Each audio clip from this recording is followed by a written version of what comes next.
오늘 우리에게 주시는 하나님의 말씀은 요한복음 13장 31절로부터 35절의 말씀입니다.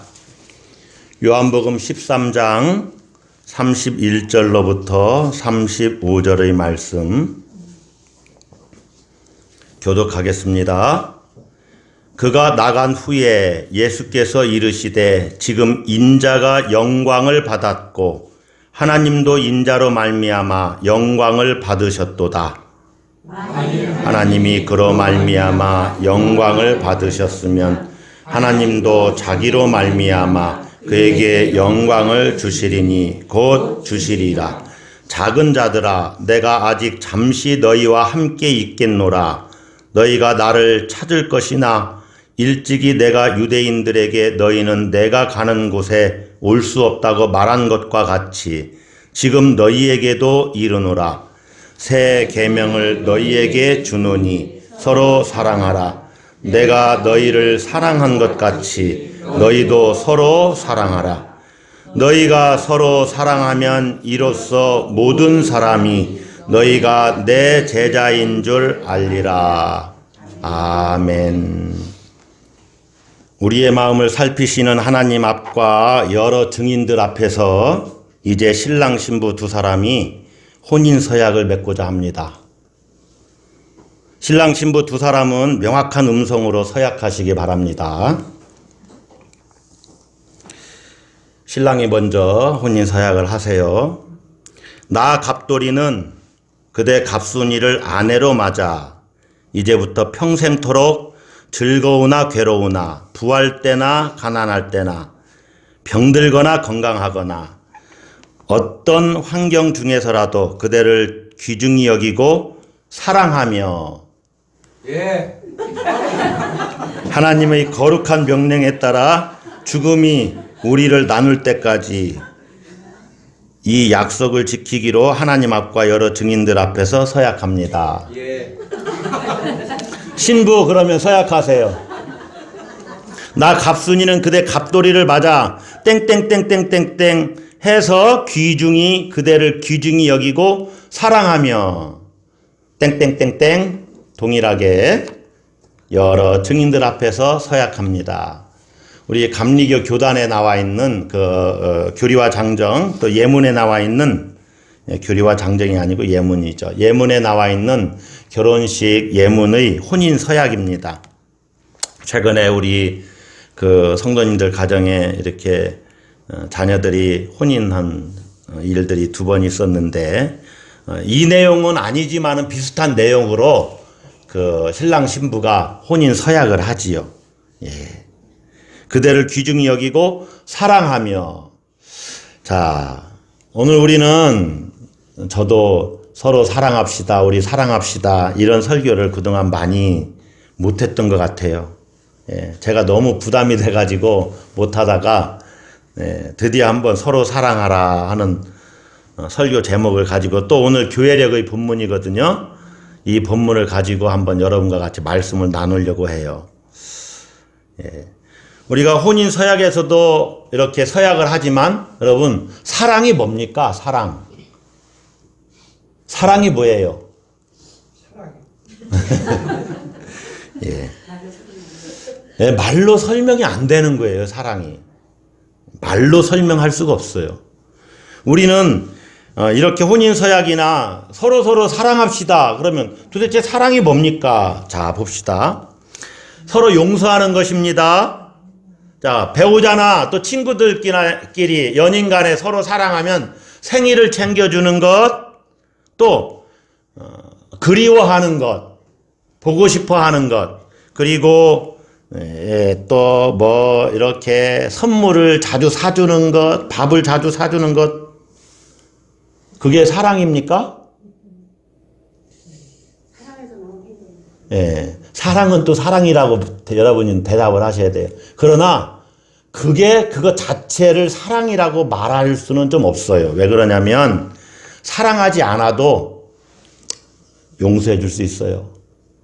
예, 빚 안 갚고 몇 년 동안 속 썩였는데 탕감해 줄 수 있어요. 예, 내가 이제 돈이 많아졌으면 할 수도 있는 거죠. 또 생일 선물 잘 챙겨줄 수 있어요. 사랑하지 않는데도. 예. 어떤 공동체에서도 그렇게 할 수도 있고, 예. 또 누구를 그리워하고 보고 싶어 할 수도 있어요. 물론 그거는 사랑의 속성 중에 하나이기도 합니다. 그러나 그것 자체를 사랑이라고 말하기는 어렵다. 사랑하지 않아도 그런 일들을 할 수 있기 때문에 그렇습니다. 그런데 성경은 우리 성도들에게 서로 사랑하라. 주님이 이렇게 말씀하시고 또 사랑을 상당히 많이 강조합니다. 그래서 우리 기독교를 사랑의 종교라고 이렇게 얘기를 하지요. 특별히 믿음, 소망, 사랑 이 세 가지는 항상 있을 것인데 그 중에 제일은 뭐라고요? 사랑이라. 뭐 그런 것들 때문에 그런 성구 때문에 우리를 사랑의 종교라고 이렇게 말하는 것일 수도 있어요. 요한 1서에는 하나님은 사랑이시다 이렇게 얘기 또 하잖아요. 하나님은 사랑이시다. 예. 그래서 우리를 사랑의 종교라고 이렇게 이야기하는 것이고 불교에서는 뭐 자비의 종교, 불교를 자비의 종교라고 하는데 사실은 속성은 같은 겁니다. 오늘 우리가 읽은 본문 34절 35절을 한번 보세요. 새 계명을 너희에게 주노니 서로 사랑하라. 내가 너희를 사랑한 것 같이 너희도 서로 사랑하라. 35절은 같이 읽습니다. 너희가 서로 사랑하면 이로써 모든 사람이 너희가 내 제자인 줄 알리라. 이 말씀을 들으면 우리 교인들끼리 주님이 말씀하셨으니까 서로 사랑해야 되겠구나. 그래야 우리가 예수님의 제자가 되는구나. 뭐 이렇게 이해를 할 수가 있습니다. 예, 그런데 실제적으로 한 교회 안에서도 서로 사랑하기가 쉽지는 않아요. 우리 인간 본성이 그래요. 예. 교회 안에서도 옆에 있는 권사님, 집사님이 막 나보다 더 잘되고 좋은 일이 있다. 그러면은 괜히 시기가 나는 것이 인간 본성이에요. 예. 예를 들면 우리 회사는 잘 안 되는데 옆에 있는 권사님 회사는 더 잘 되는 거예요. 괜히 같은 직종인데. 그러면은 괜히 시기가 나지 않겠습니까? 사랑해야지 하면서도. 예. 그런 이유 중에 하나는 한국 우리 교회가 또 세계 우리 프로테스탄트 개신교가 개교회주의를 이렇게 교회의 정책이 그렇기 때문에 서로 그럴 수가 있어요. 개교회주의는 교회마다 각자 따로 노는 거죠. 예. 그래서 우리 교회라는 의식을 갖는 건 좋은데 우리 교회만 이런 의식으로 어떤 집단 이기주의가 우리에게 있으면 그건 문제가 되는 거예요. 예. 그러나 카톨릭은 보편주의에 이렇게 입각해 있어요. 그래서 이 교구 안에는 다 한 교회다 이런 의식을 갖고 있어요. 그러니까 별로 싸우질 않아요. 개교회주의가 강한 특징을 개신교회는 보이고 있어요. 그래서 그런지 봉사할 때도 열정적으로 잘 하지만은 때로 다툼이 일어날 때도 아주 열심으로 싸워요. 예, 이건 문제입니다. 그래서 우리가 이러한 상황 가운데 있을 때 서로 사랑하라 이런 말을 들으면 거의 설득력을 잃어버리죠. 예, 설득력이 없어요. 예. 그런데 주님도 그러한 것을 다 아십니다. 예. 제자들 중에서도 서로 높은 자리를 차지하고자 하는 욕심이 다 있었어요. 그럼에도 불구하고 주님은 서로 사랑하라 이렇게 말씀하셔요. 오늘 본문에 보면 이 말씀이 3번 반복됩니다. 우리가 읽은 34절 35절에도 이렇게 3번 나와 있지요. 왜 주님이 3번씩이나 서로 사랑하라고 말씀하실까? 여러분, 너희들 왜 그래? 서로 사랑해야지. 자녀들이 그렇게 싸우고 있다고 합시다. 그러면은 자녀들 입장에서는 그 말을 3번씩 아빠가 막 반복해서 이야기하면 짜증이 나요. 짜증이 올라와요. 예? 짜증이 막 올라와요. 끄떡만 하면 사랑하래 그냥. 자기도 제대로 사랑도 안 하면서 막 이렇게 생각할 수가 있죠. 주님이 서로 사랑하라 3번씩이나 반복해서 말씀하신 이유가 뭘까? 어떤 말을 강조하기 위해서 3번씩 말을 할 수 있습니다. 그런데 이 말씀을 하신 배경이 있어요. 자, 우리가 성경을 딱 오늘 교회력에 따라서 읽었지만 앞에 나와 있는 본문을 쭉 읽어보면 가룟 유다가 너희 중 하나가 나를 팔 것이다 하는 주님의 말씀이 나와요. 너희 중 하나가 나를 팔리라. 물론 가룟 유다가 예수님을 배신하게 될 것이라는 말씀입니다. 그런데 우리가 읽은 본문 뒤에 보면 베드로에 대한 이야기가 나와요. 진실로 진실로 내게 이르노니 닭 울기 전에 내가 3번 나를 부인하리라. 앞에는 가룟 유다가 제자 중 하나가 예수님을 팔 것이라는 말씀을 하셨고 또 오늘 본문 뒤에는 베드로가 이제 예수님을 3번 부인하게 될 것을 말씀하셨어요. 자, 이러한 상황이면은요, 예수님 제자 공동체는 이렇게 보존되기가 어렵습니다. 공동체가 와야 될 위기에 닥친 거예요. 공동체가 와야 되지 않으려면 서로 용서하고 화해하고 하나가 되고 서로 섬기는 사랑이 있어야만 된다 하는 말씀을 하시는 거예요. 공동체가 해체될 이 위기 가운데서 주님이 주신 말씀이 바로 서로 사랑하라는 것입니다. 할렐루야. 그런 배경이 하나 있고요. 두 번째로는 새 계명을 너희에게 둔다 이렇게 말씀하셨죠. 새 계명을 주신다고 그래요. 여러분, 예수님이 서로 사랑하라고 하신 말씀은 실제로는 새 계명이 아닙니다. 그건 어느 종교에서도 하는 말이고 이미 구약에서도 수도 없이 사랑하라고 말씀을 하셨어요. 레위기 19장 18절을 보면 원수를 갚지 말며 동포를 원망하지 말며 내 이웃 사랑하기를 내 자신과 같이 사랑하라. 나는 여호와니라. 이웃을 사랑하라는 거예요. 이미 구약 성경에서도 계속 하신 말씀이에요. 그런데 예수님은 새 계명을 너희에게 준다고 하면서 서로 사랑하라고 그랬어요. 새 계명을 준다라고 말씀하셨기 때문에 이것은 일반적인 의미에서의 사랑과는 다른 것입니다.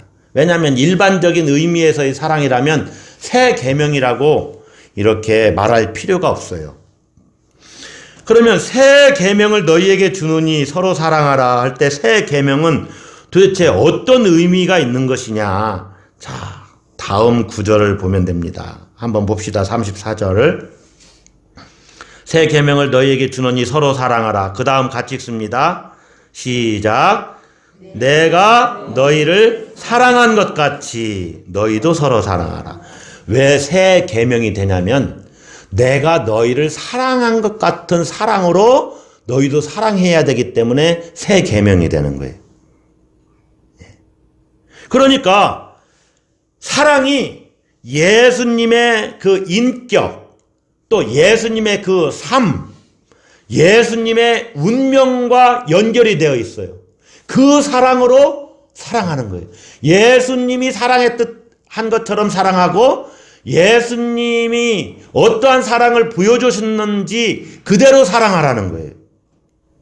예수님의 삶을 통해서 얼마나 예수님이 사랑을 하셨는지 그러한 사랑으로 사랑하라는 거예요. 이것이 새 계명입니다. 이것은 예수님과 일치된 삶, 예수님과 같은 사랑을 실천하라는 겁니다. 놀랍죠? 예수님을 믿고 예수님과 일치된 삶을 살아야 된다. 그 삶은 사랑의 삶이다. 그렇기 때문에 새 계명이고 그것이 기독교 신앙의 핵심입니다. 뭐라고요? 기독교 신앙의 핵심. 내가 너희를 사랑한 것 같이 너희도 서로 사랑하라. 여러분, 오늘 이 설교 그 본문의 가장, 그러니까 요한복음 13장 맨 앞에 나와 있는 본문은요, 그 제자들의 발을 씻기는 본문입니다. 제자들의 발을 씻기는 본문. 내가 주 또는 선생이 되어 너희 발을 씻었으니 너희도 서로 발을 씻어주는 것이 옳으니라. 내가 너희에게 행한 것 같이 너희도 행하게 하려 하여 본을 보였노라. 다른 사람의 발을 씻기는 것, 이것은요 고대 사회에서는 노예가 했던 일입니다. 노예. 누가 했던 일이에요? 노예가 했던 일. 그러니까 예수님이 제자들의 발을 씻기는 것은 노예들이 하는 그 일을 예수님이 하신 거예요. 그렇게 예수님이 제자들을 섬기셨어요. 여러분, 그러한 섬김으로 사랑하라는 겁니다. 자, 노예나 하는 일들을 누가 할 수가 있습니까? 교회 제자들이 그렇게 할 수가 있습니까? 쉽지 않은 일이에요. 물론 아주 소수의 제자 공동체에서는 가능할 수도 있습니다. 그리고 이러한 것이 잘 이루어지는 곳이 가장 대표적인 조직이 바로 가족입니다. 가족. 가족에서 특별히 어머니는 자녀들 양육할 때 정말로 노예처럼 섬겨요. 어떠한 보상도 바라지 않고. 저는 이게 잘 안 되는 사람 중에 하나인데, 애들 아플 때 있잖아요. 집사람은 밤을 꼬박 세우는데 저는 밤을 세워서 잠을 잡니다. 잘 안 되는 거예요. 어머니들은 달라요. 역시 달라요. 또 이러한 일을 좀 잘 하시는 분들이 있어요. 장애시설에서 봉사하시는 분들, 남의 발을 잘 씻어주는 일들을 하잖아요. 여러분, 발을 씻기는 것은 노예들이 했던 일인 것을 여러분이 기억을 해야 돼요. 그러니까 노예의 그 영성으로 서로 섬기는 거예요. 세속사회에서는, 세상에서는 이 일이 쉽지 않아요. 세상에서 우리가 서로 사랑하는 것을 실천하는 것은 정말 연구를 해보고 고민을 해야 됩니다. 예를 들면 저쪽 A 회사와 B 회사 간에 서로 경쟁 관계인데 어떻게 서로 사랑하는 기업 총수들이 서로 사랑하면서 이 경쟁 회사를 와의 관계를 맺을 것이냐. 이 쉽지 않은 문제잖아요. 저 회사가 너무 잘 나가 버린다는 것은 우리 회사가 망하게 되는 것이고, 우리 회사가 너무 잘 나가 버리면 저 회사가 같은 동종의 업종이라면 망하게 되는 거잖아요. 서로 사랑하려면 어떻게 해야 되느냐.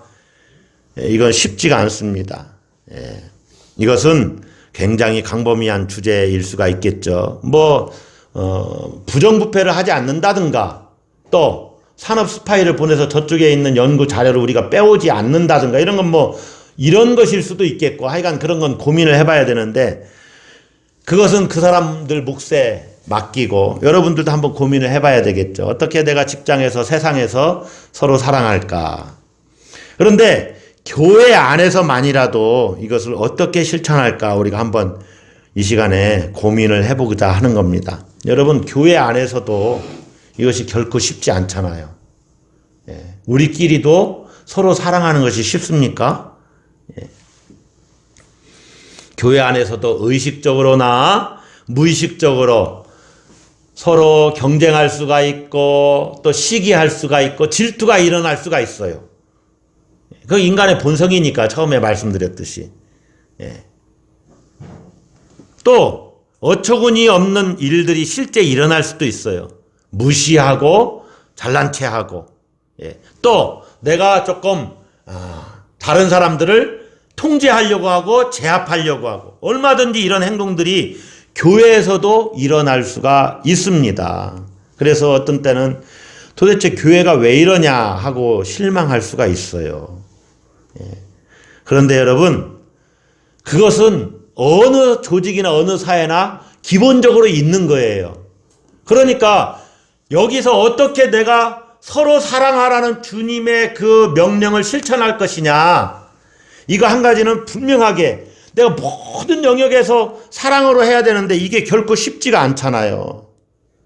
그래서 여러분에게 한 가지 적용점을 드리는데 바로 이렇게 하는 겁니다. 노예와 같은 섬김의 삶을 어느 영역에서 내가 실천을 해보냐면은 따라서 한번 하겠습니다. 나의 은사를 따라. 무엇을 따라요? 은사. 자기 재능을 가지고 교회에서 섬기는 거예요. 재능을 가지고. 내가 뭘 잘 만드는 재능이 있으면 그걸 가지고 노예처럼 섬기는 거예요, 교회에서. 예. 은사가 다 각각 다르니까. 내가 요리를 잘한다. 그러면 우리 가끔 이제 전체 요리를 이렇게 부활절이나 성탄절 때는 여성교회 가니까 제가 이번에는 아주 기가 막힌 요리를 한번 개발을 했는데, 개발을 한 건 조금 검증이 안 됐으니까 위험할 수 있네요. 예, 그러니까 평상시 잘하던 거 하셔야지. 또 먹어보고 모든 사람이 좋다고 하는.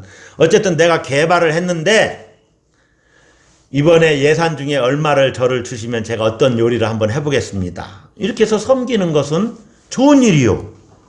예. 은사를 따라 노예처럼 섬기는 거예요. 보상을 바라지 않고.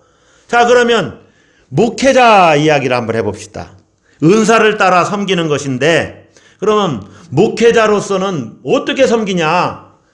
자, 오늘은 여선교회 분들은 다 쉬세요. 제가 반찬을 한번 만들어 보겠습니다. 이것은 제가 할 일이 아니요. 아멘을 하세요, 빨리.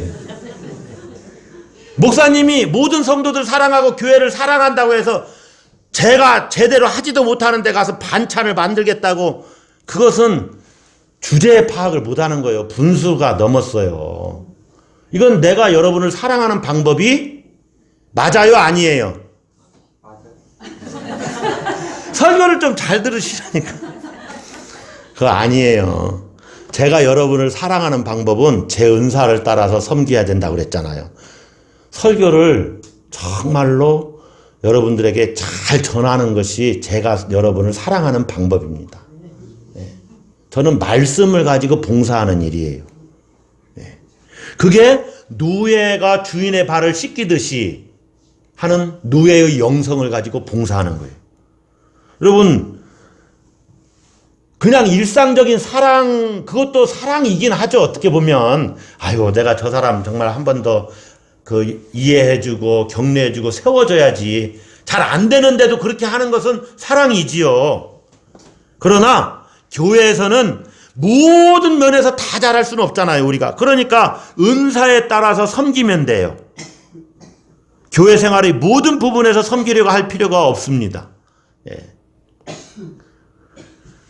찬양대로서 봉사하는 것도 내가 이 일에 내가 사명을 갖고 주님을 섬기고, 우리 성도들이 내가 정말로 주님을 섬기면서 깊은 영성을 가지고 찬양할 때 성도들도 은혜를 받으면 얼마나 좋은 일이요.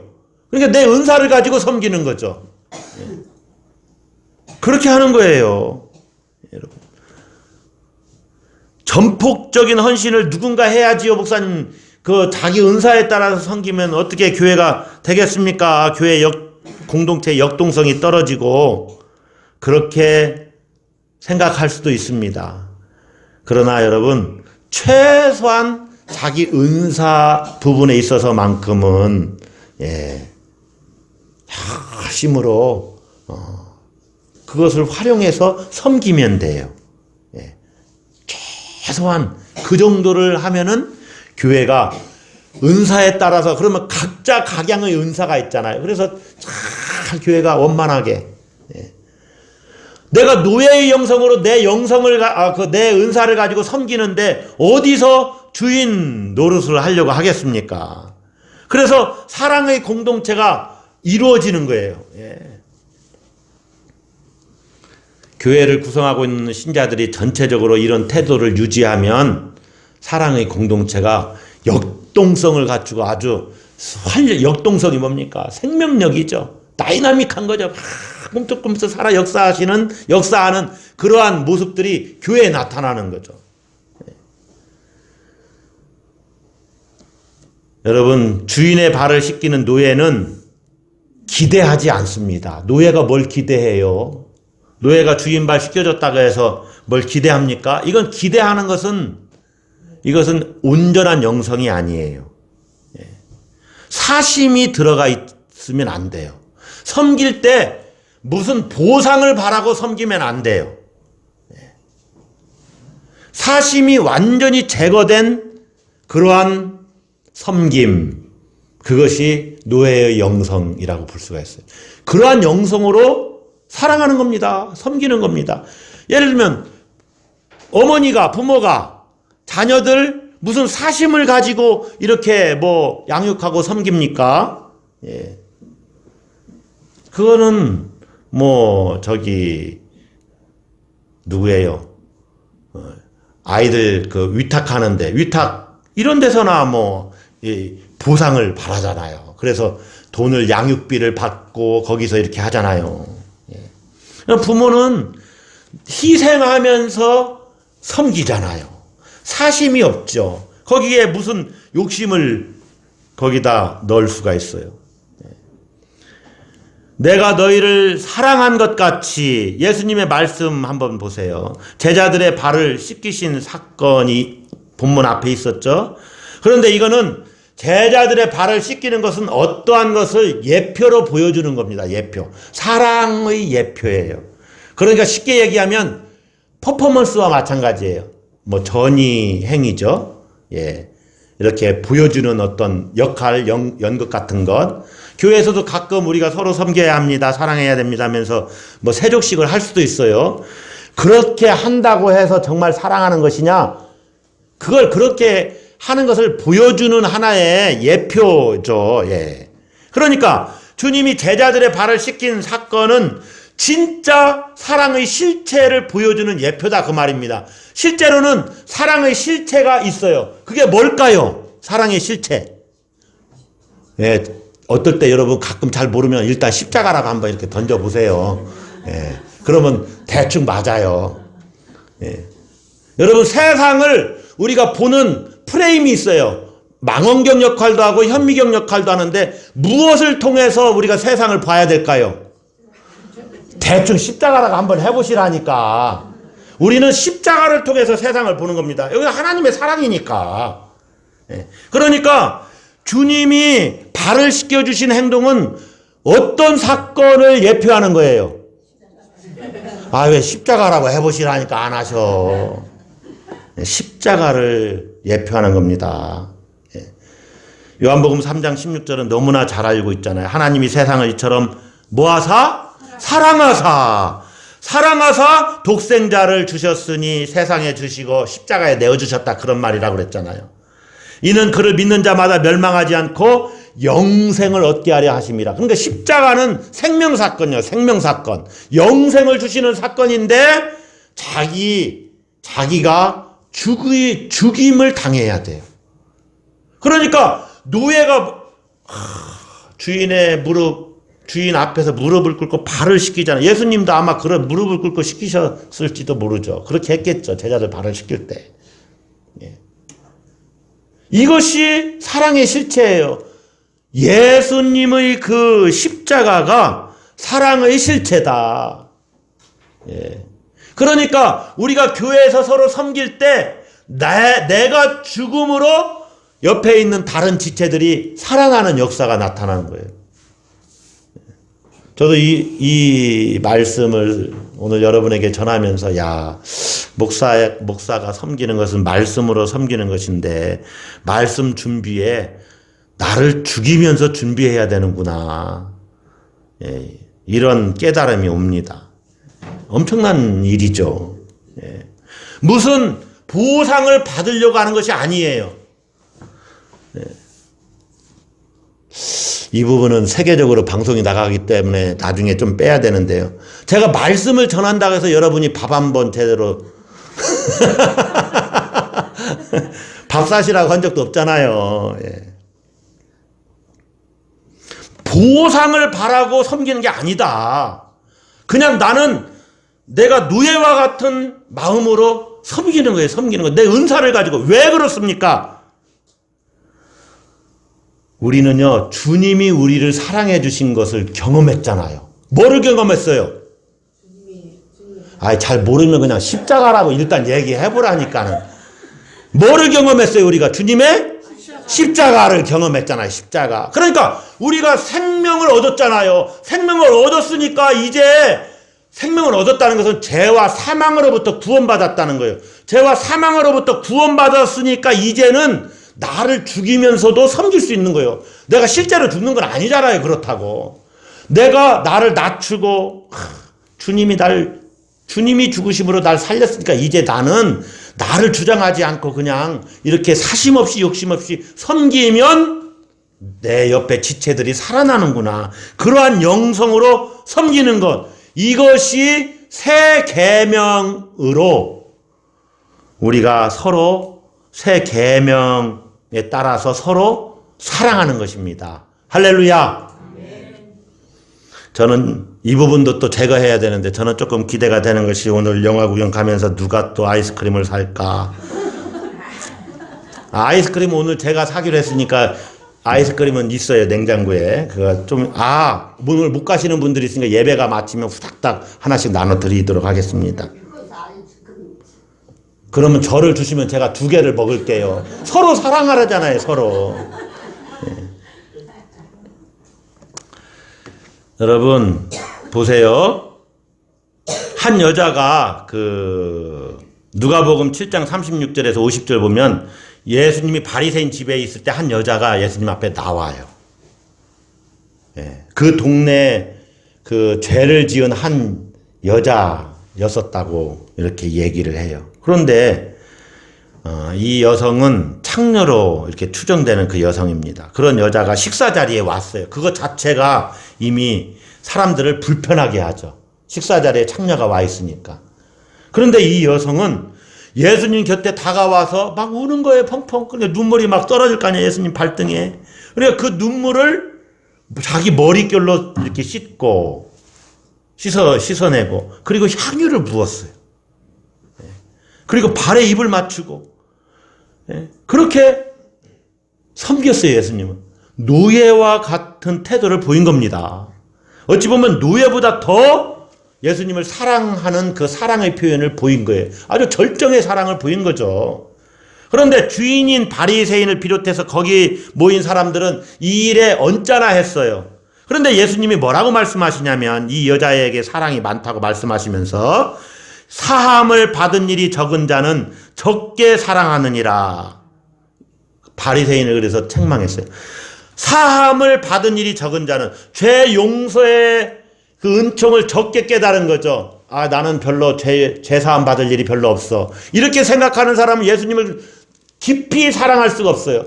그런데 나는 죽을 수밖에 없는데 예수님이 죽으셔서 나를 살리셨구나. 이게 절절히 느껴지는 사람은 예수님을 사랑하는 강도가 더 세지는 것입니다. 그 얘기를 하는 거예요.